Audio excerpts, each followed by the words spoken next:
ใกล้นี่ก็ได้ครับกลับเรือแล้วก็เข้าจุดสตาร์ทเข้าที่หน้ากองบริการเลยนะครับ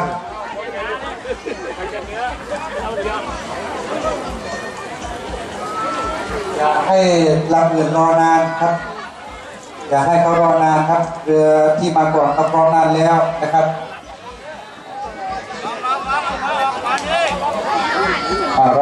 ระวังชนกันด้วยนะครับดูด้วยนะครับเดี๋ยวจะแต่งเรือมาอย่างสวยงามที่จะประกวดเดี๋ยวจะเสียหายซะก่อนนะครับ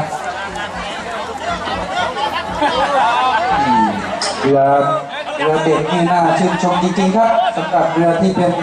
น้องๆเยาวชนนะครับเยาวชนยุวชนนะครับเรือจากโรงเรียนบ้านประสุขนะครับโดยท่านพงษ์เพชรล่าหารนะครับเรือปลาซิวหางแดงนี่จากหมู่13บ้านโนนยางนะครับครับส่งเข้าร่วมการแข่งขันนะครับไม่เน้นผลนะครับไม่เน้นผลการแข่งขันนะครับก็ขอชื่นชมนะครับ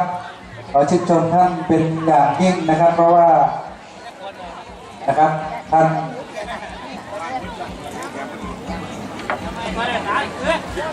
ถึงแม้ว่าท่านจะไม่ได้หวังรางวัลมากมายอะไรนะครับแต่ท่านก็ส่งเรือเข้าร่วมการแข่งขันนะครับก็ขอชื่นชมท่านนะครับขอชื่นชมท่านเรือที่ยังมาไม่ถึงครับรีบเลยครับรีบเลยโอกาสต่อไปก็อาจจะพัฒนาขึ้นมาเกี่ยวกับบ้านเรานะครับของบ้านประสบนั้นปัญหาอยู่ที่ลำน้ำนะครับลำน้ำเป็นลำน้ำธรรมชาตินะครับอาจจะมีโค้งนะครับอาจจะมีความโค้งไม่ตรงนะครับก็ถือว่าเป็นสีสันอีกอย่างหนึ่งเหมือนกันนะครับถามเฉียกขนาดไหนถึงเฉียกนี่ครบหรือยังครับเรือมาครบหรือยังครับขณะนี้เรือทุกลำก็คงจะมาครบแล้วนะครับที่หน้ากองบริการผู้มีเกียรติหลายท่านนะครับมาเป็นเกียรติในงานโดยจะเป็นท่านผอ.ได้กล้าหาญในการโรงเรียนบ้านประสุขนะครับเราจะพร้อมแล้วนะครับที่จะเข้าสู่พิธีเปิดการแข่งขันนะครับท่านผู้ชมครับช่วยนั่งเป็นระเบียบด้วยนะครับเดี๋ยวท่านประธานนั้นท่านจะได้เปิดการแข่งขันแล้วนะครับรวมทั้งเรือนะครับก็รักษาระเบียบของท่านนะครับรักษาระเบียบของเรือผู้ชมนะครับก็น่าขออวยพรให้การจัดการแข่งขันเรือยาวประเพณีวัดบ้านประสบประจำปี 2557 ในครั้งนี้สำเร็จรุ่ร่วงตามวัตถุประสงค์ที่ตั้งไว้ทุกประการบัดนี้ได้เวลาอันเป็นมงคลอุดมฤกษ์แล้วกระผมขอเปิดงานแข่งขันเรือยาว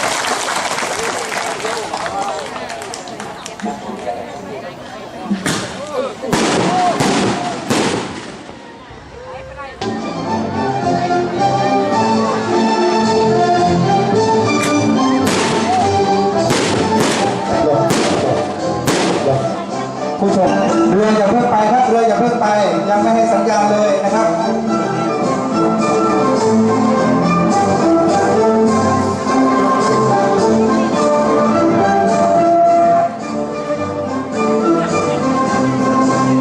เราพอ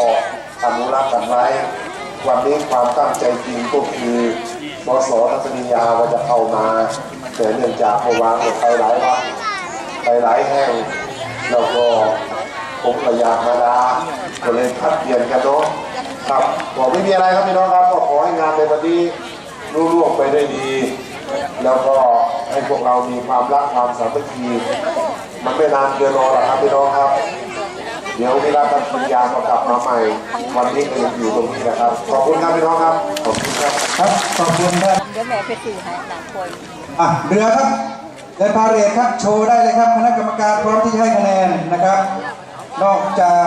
นะครับท่านวงเทียนเขียนวิรัตแล้วนะครับท่านวิรัตรัตนเศรษฐ์แล้วนะครับอย่างที่เรียนให้ทราบครับเรามีผู้หลักผู้ใหญ่หลายท่านด้วยกันครับมาให้กำลังใจกับฝ่ายจัดการแข่งขันแล้วก็พี่น้องเราชาวตำบลประสุขครับไม่ว่าจะเป็นท่านผอ.เพชรกล้าหาญครับผู้อำนวยการโรงเรียนบ้านประสุขนะครับในคำเบาทองดีครับรองนายกอบต.สาหร่ายผู้ใหญ่บ้านทุกหมู่บ้านครับของตำบลประสุขแล้วก็ตำบลใกล้เคียงด้วยนะครับนายสมาน ที่การนักปราชญ์อบตสาขานางเป็นสีก้อยสุดแสงก้อยที่แสงนักปราชญ์อบตโนนโจนะครับโดยทางฝ่ายของ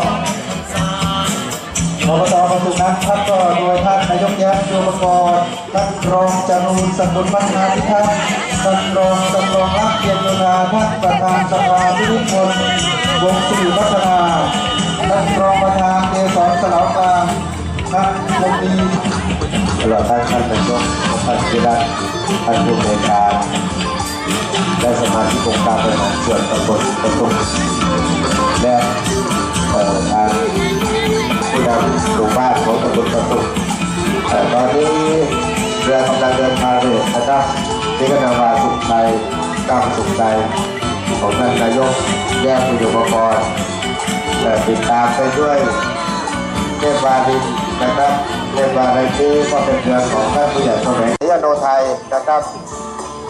ในคราบนักสู้พันดุครับประจำสีเรือของท่านนะครับลำละ2 เที่ยวนะครับลำละ2 เที่ยวคณะกรรมการกำลังพิจารณานะครับแล้วก็ติดตามไปที่แข่งเรือแล้วนะครับในอุโบสถของวัดบ้านประสบของเรานะครับมีพระไม้นะครับมีพระพุทธรูปไม้200 กว่าปีนะครับอยู่ที่บรรจุฝีพายแข็งป๊กนะครับปีนี้เรือโรงเรียนพระประสบนะครับเรือทุกลำแจ้งด้วยนะครับว่าพาย2 เที่ยวนะครับพาย2 เที่ยวไม่เร่งครับเราไม่เร่งความพร้อมกับความพร้อมตอนนี้ก็ลูกๆและหลานก็คงจะวางผลสอบไปแล้วนะครับเป็นโรงเรียนไปแล้ว